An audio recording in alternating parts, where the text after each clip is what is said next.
Everyone, इसमें सतीश रामनानी और उम्मीद करता हूँ आप खैरियत से होंगे। मेरी जो पिछली वीडियो जो थी हाउ टू कम इटली, उसका मुझे अच्छा रिस्पांस मिला है और मुझे बहुत सारे कमेंट्स मिले थे, तो इसी वीडियो से मैं और कंटिन्यू करता हूँ। और आज मैं आपको अपने एक इंडियन दोस्त से मिलवाना चाहूँगा। उसमें वो भी यहाँ पे बैचलर कर रहा है, अंडर ग्रेड कर रहा है पादवा में।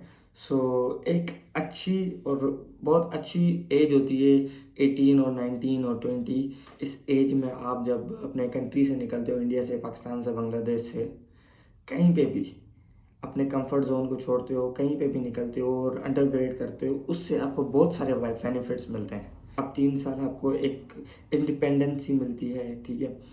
तो आप बहुत चीज़ें सीखते हो, आपको जल्दी मैच्योरिटी आती है। उससे मैं मिलवाता हूँ, वो मेरे दिल के बहुत करीब है। उसके साथ मैं जिम भी करता था पहले। अब तो यूके से आया हूँ तो फिर से सोच रहा हूँ कि जिम कंटिन्यू करूँगा और पता नहीं उसके साथ करूँ या शायद कहीं और जाऊँ। चलते हैं अभी उसके पास। तो गाइस, मैं वॉक कर रहा था तो कुछ इस तरीके का व्यू है यहाँ पादवा का।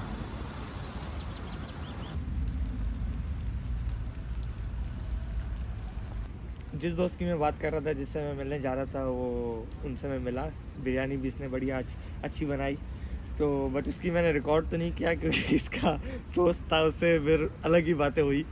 तो खैर लंबी नहीं करते हैं। तो जयेश, अपने बारे में इंट्रोड्यूस कराओ। सो हेलो एवरीवन, ये फर्स्ट टाइम है मेरा कैमरा के सामने, थोड़ा कैमरा फियर है भाई चिल होके करो। या हमारी जो यूट्यूब की फैमिली है इतनी ज़्यादा लंबी नहीं है, बड़ी नहीं है, सिर्फ 150 लोग ही देख रहे हैं हमें। बट ग्रो होगी एक ना एक दिन। सो कैसे हो? ठीक हो? बहुत बढ़िया, बहुत बढ़िया। तो मैं तो 3 महीने यहाँ पे नहीं था, तो तुमने मुझे मिस किया। बहुत बहुत बहुत जिम जाना मिस किया। हाँ, वो भी मैंने शुरू में बताया कि मैं इसके साथ जिम करता था। और अब फिर से हम कंटिन्यू करेंगे, जिम का भी व्लॉग बनाएंगे गाइस। बट अब देखते हैं कि वो कहाँ पे बनाऊँ, या मैकफिट आऊँ या कहीं आऊँ। कैसा लगा आपको इटली? बहुत खूबसूरत देश है। अच्छा। मतलब इंटरनेशनल लाइफ भी एक्सपेक्टेशंस के हिसाब से मैच तो की ज़रूर। अच्छा, मुझे ये बताओ कि आपका डिपार्टमेंट कौन सा है? मेरा information engineering, department of information engineering. I think information engineering data science AI की तरफ, और यही फ्यूचर है अभी दुनिया में। यस, ऑलमोस्ट वही है, लाइक कंप्यूटर फील्ड है। एक्चुअली इंफॉर्मेशन इंजीनियरिंग के अगर आप कोर्स लॉग में देखोगे तो उसमें लिखा हुआ है कि आप ये बैचलर कोर्स करके मल्टीपल इंजीनियरिंग कोर्स के लाइन में जा सकते हो। ठीक है। फॉर एग्जांपल मैं ये करके मैं कंप्यूटर इंजीनियरिंग भी कर सकता हूँ, या फिर मैं डेटा साइंस या फिर मैकेनिकल इलेक्ट्रिकल इंजीनियरिंग भी कर सकता हूँ। ठीक है। सो इसका बेसिकली ये। अच्छा, तो अब जब यहाँ पे आए थे तो आपकी एज क्या थी? मैं जस्ट 18 हुआ था जब मैं जस्ट 18 हुए थे। यार मुझे ये चीज़ बड़ी फैसिनेट की, क्योंकि 18 साल की उम्र में मुझे तो कुछ पता ही नहीं था क्या करना था और कैसे करना था। हमने तो कभी अपने दूसरे सिटी में भी कभी नहीं गए, बट तुम यहाँ इटली आ गए। और इंडिया से कहाँ से हो? इंडिया से I was born in Odisha, तो वो एक्चुअली एक मिडिल ईस्ट स्टेट है। ठीक है। हाँ। आप मुझे बताओ कि ये सही एज है यहाँ पे आने की, 18 और 19, और या बंदे को ज़्यादा मैच्योर होनी चाहिए अपने कंट्री में? हर किसी का अपना अपना एक पर्सपेक्टिव है, बट आपका क्या पर्सपेक्टिव है? मेरे हिसाब से तो मेरा लाइक यहाँ आने के बाद सबसे बड़ा फंडा ये हुआ है कि सबको एटलीस्ट एक बार तो इंटरनेशनल एक्सपीरियंस लेना चाहिए। बहुत ज़रूरी है। नहीं, जल्दी से अपनी टीन एज में लेना चाहिए या 20s में लेना चाहिए? अब वो ना डिपेंड करता है कि अब मैं यहाँ बैचलर्स पे आया, ठीक है। बहुत सारे लोग हैं जिनको वो कॉन्फिडेंस नहीं आता, बहुत सारी फैमिलीज़ हैं जिनको कॉन्फिडेंस नहीं आता कि मैं भी बाहर जाके इंडिपेंडेंटली रह सकता हूँ। मैं थोड़ा सा इंडिपेंडेंट था पहले से, तो मेरे अंदर पहले से इतना डर नहीं था।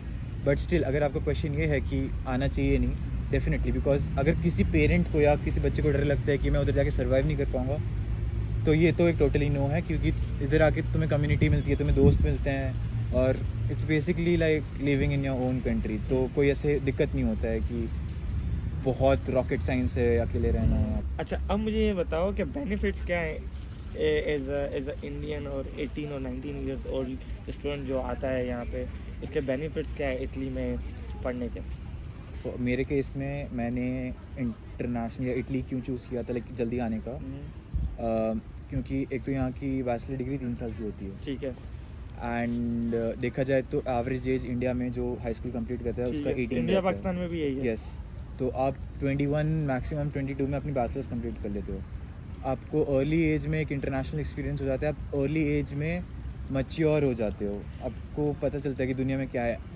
ऐसा नहीं है कि इंडिया का एजुकेशन ख़राब है या पाकिस्तान का एजुकेशन ख़राब है, बट जब आप बाहर आते हो तो आपको और पर्सपेक्टिव मिलता है कि यार दूसरे क्या सोचते हैं। एंड बहुत ये नहीं है कि हम खाली इटालियंस के साथ पढ़ते हैं, यहाँ पर मल्टीनेशनल लोग हैं, तो आप एक साथ 15-20 कंट्रीज़ के लोगों के साथ रहते हो, तो आपको वो एक पर्सपेक्टिव मिलता है लाइफ का कि क्या है। तो आई थिंक ठीक है, लेट नहीं हुआ है, आप कौन से भी एज में, आप अगर 25 में भी हो तो आपको आना चाहिए ज़रूर, but yes it's worth it to come early. थोड़ा सा ओवरव्यू दे दो कि एज अ इंडियन कि कैसे 12 के बाद बंदा आ सकता है।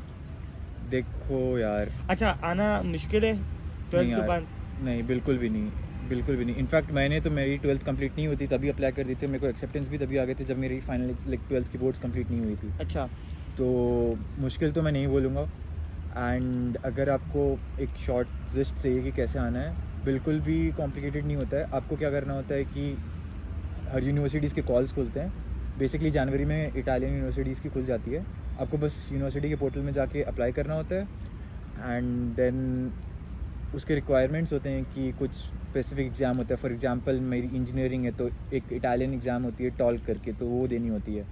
एंड यूनिवर्सिटी आपको टाइम देती है कि 2-3 महीने के अंदर आप सबमिट कर सकते हो उसके स्कोर्स। तो आपको बस रिक्वायरमेंट कंप्लीट करनी है, अपनी पासपोर्ट अपलोड करनी है, कुछ कुछ डॉक्यूमेंट्स अपलोड करने हैं, एंड बस वेट करना है एप्लीकेशन सबमिट करके एक्सेप्टेंस का। एक्सेप्टेंस आने के बाद आपको वीज़ा का प्रोसेस स्टार्ट कर देना है, एंड वीज़ा मिलने के बाद हो गया काम। अच्छा, क्या टॉल जो आप कह रहे हो जो एग्ज़ाम देते हैं, वो एग्ज़ाम सारी यूनिवर्सिटीज़ में एक्सेप्ट होता है या सिर्फ वो यूनिवर्सिटी ऑफ पादरा कहती है कि सिर्फ आप उसी टॉल की दो और बाकी दूसरी यूनिवर्सिटीज़ दूसरी एग्ज़ाम्स का बात करते हैं? सो बेसिकली अगर मैं टॉल्क को समझाऊँ, बिकॉज टॉल्क एक नया टर्म है, लोग नहीं जानते नहीं इंटरनेशनल जानते। स्टूडेंट्स। तो टॉल्क सैट की तरह होता है। सैट होता है जो अमेरिकन यूनिवर्सिटीज़ या फिर इंग्लिश स्पीकिंग यूनिवर्सिटीज़ के लिए होती है, लोग देते हैं। टॉल्क बेसिकली यूरोप या इटली के लिए होती है। मैं ये नहीं बोलूँगा कि सारे यूनिवर्सिटीज़ टॉल्क एक्सेप्ट करते हैं, बट 90% जितने मैंने अप्लाई की थी सब टॉल्क एक्सेप्ट करती है स्कोर्स।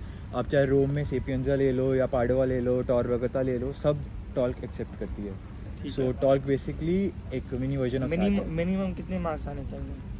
क्योंकि यार हर साल उसका कट ऑफ बढ़ता रहता है, इसका मैं कोई गारंटीड आंसर नहीं बोल सकता। तो अगर आप 2025 में अप्लाई करोगे तो वो आप सर्च करो कि उनकी रिक्वायरमेंट क्या है। हर यूनिवर्सिटी की एक अलग अलग रिक्वायरमेंट होती है। कोई यूनिवर्सिटीज़ आपको आईएलटीएस मांगते हैं, कुछ यूनिवर्सिटी आपको आईएलटीएस नहीं मांगते हैं। उसके बाद टॉल के बाद टॉल पाडोवा में तो बस basic requirement TOLC entrance exam ही था, जो एग्ज़ाम होती है और वो ऑनलाइन होती है, तो आपको कहीं जाने की भी ज़रूरत नहीं है। एंड मेडिकल कर रहे हो तो आपको करना पड़ेगा, आईमेट देना पड़ता है। बट वही एक बेसिक रिक्वायरमेंट होती है। क्या हार्ड होता है ये टॉल्क? अगर हार्ड भी एक पर्सपेक्टिव क्वेश्चन है, लेकिन अगर मैं कंपेयर करूं कि इंडिया के IIT, JEE और एंट्रेंस एग्जाम से, तो यार उसका वो 10% भी नहीं है। रियली क्योंकि मैं बोला, मैं जैसे 12th का एग्ज़ाम भी कंप्लीट नहीं किया था, मैं टॉल्क देने गया था, मैं भी थोड़ा टेंशन में था कि यार यूरोपियन है।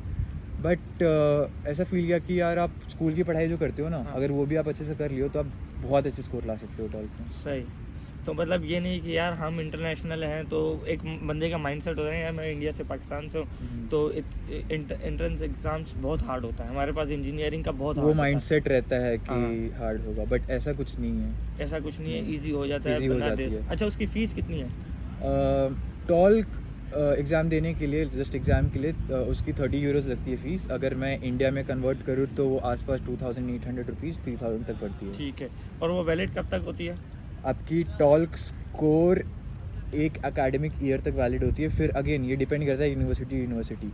पाडुआ का जब मैंने चेक किया था, लास्ट चेक किया था कि वो अगर आप टॉल्क दिए तो आप 1 एकेडमिक ईयर तक उसको यूज़ कर सकते हो। हाँ, मतलब वो 1 साल तक आप कर सकते हो। यस, ठीक हो गया। फॉर एग्जांपल आपने टॉल्क दिया है जनवरी में, ठीक है, आपकी जनवरी में आपको एडमिशन्स नहीं मिली है, नवंबर में, उसी साल के नवंबर में ना फिर से एडमिशन्स खुली अलग अलग यूनिवर्सिटीज़ की, फिर आप कर सकते हो, आप टॉल्क अप्लाई कर सकते हो वही सेम स्कूल से। कोर्सेज है वो इंग्लिश टॉट है या इटालियन है? पर्टिकुलरली पाडुआ की बात कर रहे हैं आप? जिस कोर्स में आप हो। मेरी तो इंग्लिश 100% इंग्लिश टॉट है वो। इंग्लिश टॉट है, तो उसमें आपको कोई प्रॉब्लम तो नहीं होती है कि भाई इटालियन की है, या इटली का लोग सोचते हैं यार इटली का आपको इटालियन आनी चाहिए या क्या? नहीं, डेफिनेटली नहीं, क्योंकि कोर्स तो पूरी इंग्लिश में है, तो प्रोफेसर्स वगैरह भी सब इंग्लिश में ही बात करते हैं, जो भी पढ़ाते हैं इंग्लिश में होते हैं। इनफैक्ट सारे स्टूडेंट्स भी जो मेरे बैच के हैं वो इंग्लिश में हैं। तो सारी कम्युनिकेशन आपकी सबसे सब इंग्लिश सब से होती इंग्लिश है? में होती है, यूनिवर्सिटी रिलेटेड सब इंग्लिश में होती है। ठीक हो गया। अच्छा, तो उसकी फ़ीस क्या है यूनिवर्सिटीज़ की? बेसिकली मेरे लिए तो फ्री है, क्योंकि स्कॉलरशिप मिली हुई है। हाँ। अगर स्कॉलरशिप की बात करें तो 2 टाइप की स्कॉलरशिप होती है यहाँ पर। हाँ। एक मेरिट बेस्ड होती है और एक नीड बेस्ड होती है। मेरिट बेस्ड मतलब आप कितने अच्छे मार्क्स लाते हो उसके बेस में स्कॉलरशिप मिलती है। नीड बेस्ड की आपके फैमिली की इनकम यूरोपियन इनकम के बराबर नहीं है, तो आपको उसकी स्कॉलरशिप मिलती है। ठीक हो गया। या फैमिली की मतलब कितनी इनकम होनी चाहिए? ऑन रूल्स जो गाइडलाइंस है उसमें लिखी है कि साल का 20,000 यूरोज से कम होने से आप क्वालिफाई करते हो। अगर इसको मैं INR में कन्वर्ट करूँ तो कुछ 18 लाख्स है, तो 18 लाख रुपीस से कम में आप तो मैं यही eligible सोच हो। मैंने भी अपने उसमें ही बोला था कि यार 20,000 यूरो या 24,000 यूरोस, 24 टू 20,000 यूरो तक है ना, अगर एक फैमिली की इनकम है तो वो इटली क्यों आएगा? वो भी वो बात यूएस है। जाएगा, यस, वो किसी और अच्छी कंट्री में जाएगा। डेफिनेटली वो यूएस ऑप्ट करेगा। इनफैक्ट मेरा भी पहले वही था हाँ। कि मैं इटली के बारे में एक्चुअली जानता भी नहीं था हाँ। स्टार्टिंग में, कि इटली में भी एजुकेशन इतनी अच्छी मिल सकती है यूरोप में है। पहला क्योंकि वेस्टर्न कल्चर की वजह से यूएस ही आता है, बट यस डेफिनेटली अगर अच्छी इनकम है तो वो यूएस जाएगा। बट ऐसा नहीं है कि अमेरिकन कॉलेजेस में आपको सब कुछ मिल जाएगा जो यूरोपियन में नहीं है। दोनों की अपनी अपनी फ़ायदे हैं और अपनी अपनी। तो गाइस ऐसी कोई बात नहीं है, इटालियन यूनिवर्सिटीज़ में भी अमेरिकन आते हैं पढ़ने के लिए। एग्जैक्टली। ठीक है, तो जो इसका जो हाउसमेट है, मेरे जो फ्लैटमेट्स हैं उनमें फ्लैटमेट्स से हैं, दोनों अमेरिकन हैं। दोनों अमेरिकन हैं। सो ऐसा कोई सीन नहीं है कि यार इटालियन यूनिवर्सिटी को आप हल्के में ले रहे हो, हल्के में नहीं लेना। इंटर तो हो गए आप, जी। ठीक है, अब मुझे बताओ सर्वाइव कर रहे हो? दिल की बात है, अब सर्वाइवल पे आप आ गए। सर्वाइवल पे तो देखो, सर्वाइवल पे अच्छा, एक्सपेक्टेशन थी कि यार मैं जल्दी आसानी से इंटर तो हो गया। अब जब आपने जब एकेडमिक ईयर में पढ़े तो आपको यही होगा कि यार जब मैं इंटर आसानी से हो गया हूँ तो सर्वाइव भी ऐसा नहीं सोचूंगा। हाँ। बट इसमें मेरी एक्सपेक्टेशंस बिल्कुल मैच नहीं हुई। मैं ऑनेस्टली बोलूँगा तो मेरे को बहुत गलत लगता था पहले, लाइक नहीं बोलना चाहिए, बट ऐसा लगता था कि इंडिया के कंपैरिजन में, इनफैक्ट एशिया के कंपैरिजन में यूरोप की एजुकेशन बहुत ईजी होगी, क्योंकि वो पहले से था कि हम लोग की मैथ्स बहुत स्ट्रांग होती है और स्ट्रांग होती है। यहाँ के जो फर्स्ट ईयर के मेरे सब्जेक्ट्स है वो भी मेरे को दिखने में बहुत ईजी लगे, बट आप जब एग्ज़ाम देने जाते हो तो आपको पता चलता है कि नहीं यार, इस यूनिवर्सिटी की कुछ है वैल्यू, इस यूनिवर्सिटी की एक होल्ड है पूरे यूरोप में। इनफैक्ट मैं अगर स्पेशली पाडुआ की बात करूँ तो ये इन्फॉर्मेशन बहुत लोगों को नहीं पता है। पाडुआ इनफैक्ट रैंक में थोड़ा ऊपर होगा बाकी यूनिवर्सिटी से, बट इसकी डिग्री की वैल्यू इटली में सबसे ज़्यादा है। इनफैक्ट बहुत सारी यूनिवर्सिटी से ज़्यादा है, तो कंपनीज इस यूनिवर्सिटी के स्टूडेंट्स को प्रेफर करती है। तो डेफिनेटली मुश्किलें आई मेरे को फर्स्ट ईयर में, एंड अभी मैं वो मुश्किल में उलझा हुआ हूँ एंड धीरे धीरे उस गांठ को शॉर्ट कर रहा हूँ मैं। बट नहीं, अगर आप स्टार्टिंग से आके अगर आप रेगुलरली पढ़ाई करोगे तो पढ़ाई बेसिस में भी आपको कोई ज़्यादा प्रॉब्लम नहीं चाहिए। स्टूडेंट को बिल्कुल भी प्रेशर नहीं मिलता है, बहुत इनफ टाइम मिलता है, एग्जाम्स के बीच में अच्छे से गैप मिलता है। आपको 4 अटेम्प्ट्स मिलते हैं एग्जाम्स क्लियर करने के लिए साल में, तो यार ये बहुत अच्छी बात है। यस, ये मेरे लिए बहुत फैसिनेटिंग बात थी कि आपको 4 अटेम्प्ट्स मिलते हैं। 4 अटेम्प्ट मिलते हैं। यस, ये बहुत अच्छी बात है कि आपको चांस देते हैं, बट चांस इस सेंस में नहीं देते कि यार आप फेल हुए। कुछ ऐसे भी स्टूडेंट्स होते हैं जिनके मार्क्स अच्छे आते हैं, Exactly. बट वो ये भी सोचते हैं नहीं मैं से कुछ बेहतर कर सकता हूं। बेटर मार्क्स ला सकते हो। तो ये यूरोप का लॉ है कि वो सबको सेकंड चांस देता है। हाँ। तो हर चीज़ में आप देख लो तो वो एक स्टूडेंट अगर प्रूव कर सकता है कि मैं और बेटर मार्क्स ला सकता हूँ, मेरी वैल्यू ज़्यादा है, तो आप कभी भी कर सकते हो। हाँ, तो बहुत अच्छे अच्छे स्टूडेंट्स होते हैं यार, उनके इतने कोर्सेज नहीं निकले हुए होते, बट वो कहते हैं कि यार हम मुझे मतलब अच्छे मार्क्स से उठाना है। Exactly, yes. इटली में ना थोड़ा सा ये एक मैं ड्रॉबैक या एक मैं ना रियलिटी चेक दे सकता हूँ कि यार घर ढूंढना मुश्किल है। यस, डेफिनेटली घर ढूंढना मुश्किल है। इनफैक्ट आप कोई भी यूनिवर्सिटी एरियाज़ को देखोगे, अकोमोडेशन की प्रॉब्लम रहती है, क्योंकि स्टूडेंट्स बहुत बूस्ट करते हैं, तो अकोमोडेशन की प्रॉब्लम रहती है। तो कोई भी इधर आ रहा है इटली में, उनको सजेस्ट करूँगा कि पहले से थोड़ा रिसर्च करके एंड अपने दोस्त बना के घर ढूंढ के आएँ, बिकॉज यहाँ पर होटल के कॉस्ट भी बहुत ज़्यादा होते हैं। एंड घर ढूंढना कंपैरेटिवली बहुत मुश्किल होता है यहाँ तो पे। जैसे आप मेहनत वीज़ा फाइल करने में करते हो ना, आप उससे मतलब कि 10 to 20% मोर जब आप वीज़ा फाइल कर रहे हो ना, उसी के दौरान ना आप घर भी अपना सर्च करने में लग जाओ। ज़रूर। ठीक है, उस वो अगर नहीं करोगे, आप बोलोगे यार जब मैं वीज़ा आएगा फिर मैं करूँगा, क्योंकि वीज़ा आएगा उसके बाद तो आप 1 महीना भी नहीं रुकोगे। 1 महीने के बाद आप जो बोलोगे अब मुझे जाना है, तो आपके पास कम से कम 2-3 महीने हो जिस पे आप वर्किंग करो और उस पे घर मिले, और स्कैम से भाई स्कैम से दूर रहना। स्कैम से दूर है। हाँ, स्कैम्स हर जगह होते हैं। स्कैम्स हर जगह होते हैं। ठीक है, लेकिन स्कैम लंदन में भी होते हैं भाई। ठीक है, तो वो तो हर जगह हो गई, वो तो आप कहीं पे भी जाओ, अमेरिका में भी होते हैं। तो इस चीज़ का आप थोड़ा ख्याल रखना। बाकी समझदार तो वैसे आप बन जाओगे जैसे ही आप अपना कंफर्ट जोन छोड़ोगे तो। मैंने आपको हम बहुत अच्छी बातें तो बता दी, बट कुछ चीज़ें हैं जिस पे ना आप क्या कहते हैं, थोड़ा सा ज़्यादा वो अवेयर रहो। एक अवेयरनेस मैं देना चाहता हूँ ना, जब भी आप यहाँ इटली का सोच रहे हो सब कुछ, पहली बात ये कि यार इटली लोग आते हैं मोस्टली इसलिए हैं क्योंकि यहाँ पे एजुकेशन फ्री है। ठीक है, दूसरी बात ये कि आप यहाँ आते हो क्योंकि आपको एक स्कॉलरशिप मिलती है, आपको एक स्टाइपेंड मिलता है जो कि है 8,000 Euros, almost 8,000 euros. Almost 8,000 Euros. तो इसलिए लोग इटली, और मैं भी लोगों को इसलिए वेलकम करता हूँ इटली आने का, क्योंकि आपको एक स्ट्रेस नहीं होता कि यार आप या मज़दूरों की तरह काम करो, ठीक है, और उसके बाद फिर आप है ना आप फीस जमा कराओ, उसके बाद आप पढ़ो। आपको उस क्वालिटी ऑफ एजुकेशन नहीं मिलता है क्योंकि आपके पास स्ट्रेस रहता है, जो कि मेरे साथ रहा मलेशिया में। वो मैंने बताया वीडियो में स्टार्टिंग में कि भाई मैं मलेशिया से मैं मूव आउट हुआ। मलेशिया में मैं रह सकता था, कंटिन्यू कर सकता था अपनी एजुकेशन। तो इसीलिए ये एक प्लस पॉइंट है, ग्रीन फ्लैग है इटली का, कि यार आप आते हो तो एजुकेशन फ्री हो जाती है और आपको स्टाइपेंड मिल जाता है। ठीक है, तो आप जब वीज़ा फाइल कर रहे होते हो उसके बाद आप स्कॉलरशिप भी अपनी सिक्योर करते हो। ठीक है, तो क्या क्या आपके साथ बंद हुआ? हुआ ये कि मैं पूरा डिपेंडेंट था स्कॉलरशिप पे।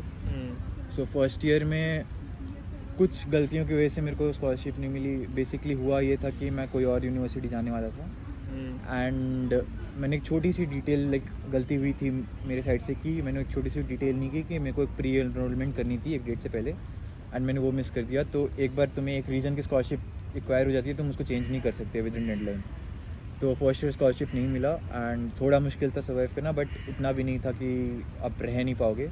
पार्ट टाइम करके एंड फैमिली की सपोर्ट से करते कर लिए। इस ईयर मेरे को होपफुली मिल गई स्कॉलरशिप, क्योंकि इस ईयर आपको मिली तो कैसा फील करोगे? स्ट्रेस कम हुआ है क्योंकि काम करने का अभी स्ट्रेस नहीं है इतना ज़्यादा, क्योंकि आप पढ़ाई पे ज़्यादा फोकस कर रहे हो? यार डेफिनेटली स्ट्रेस तो बहुत ज़्यादा कम हुआ है, एंड वो एक बर्डन चला जाता है कि यार तुम्हारे अकाउंट में रहते हैं 6,000 7,000 8,000 यूरोज़ रहते हैं, आप रेंट दे पाते हो, आपको कुछ परचेजेस करने होते हैं, आपको खाना खाना होता है अच्छे से, आप एक बर्डन नहीं रहता कि यार 1 यूरो का भी डिफरेंस आप मार्क नहीं करते जो हम पहले करते थे स्कॉलरशिप जो हमारे पास नहीं थी। तो स्कॉलरशिप डेफिनेटली एक प्लस पॉइंट है। आपका पढ़ाई के पास आपके पास ज़्यादा टाइम रहेगा, आप काम वगैरह आप नहीं करोगे ज़्यादा। सो गाइस, जब आप रीजनल स्कॉलरशिप अप्लाई करते हो जिसको हम लो इनकम स्कॉलरशिप कहते हैं, वो हर यूनिवर्सिटी एक अलग अलग रीजन में होती है। जैसे अब रोम है, अब रोम में आती है लाजियो डिस्को, अलग रीजन है, वो मैंने पहले भी आपको बताया। अब इसको था कि यार मैं दूसरी यूनिवर्सिटी में जाऊँ, बट उसने ये थोड़ा सा कंफ्यूज हो गया कि मैं उस यूनिवर्सिटी में जाऊँ या इस यूनिवर्सिटी में, तो उस वक्त वो डेडलाइन मिस कर गया, डेडलाइन मिस हो गई। तो डेडलाइन एक आपकी यहाँ पे डेडलाइन मिस हो जाती है, उसके बाद तो फिर आप नहीं कर सकते हो। इंडियन के जो हमारी ऑडियंस है, जिसके मुझे मैसेजेस भी आए थे, उनके लिए मैं एक बंदा भी लाया अपने साथ कि भाई के 18 साल की उम्र में या 12 के बाद आप आ सकते हैं, यहाँ पे पढ़ सकते हो, और उसके बाद अगर मास्टर करना चाहते हो यहीं पे ठीक है, अगर नहीं कर सकते तो अमेरिका चले जाओ, कनाडा चले जाओ, कहीं पे भी फिर आपका एक रास्ता खुल जाता है। ज़रूर, ठीक है ना। तो ज़रूरी नहीं है कि यार हम एक कभी कभी लंबी छलांग मारें कि यार हमें ना अमेरिका ही जाना है, हमें कनाडा ही जाना है, या हमें ऑस्ट्रेलिया भी जाना है। कभी कभी आप बेबी स्टेप्स भी लेते हैं। Thank you for watching.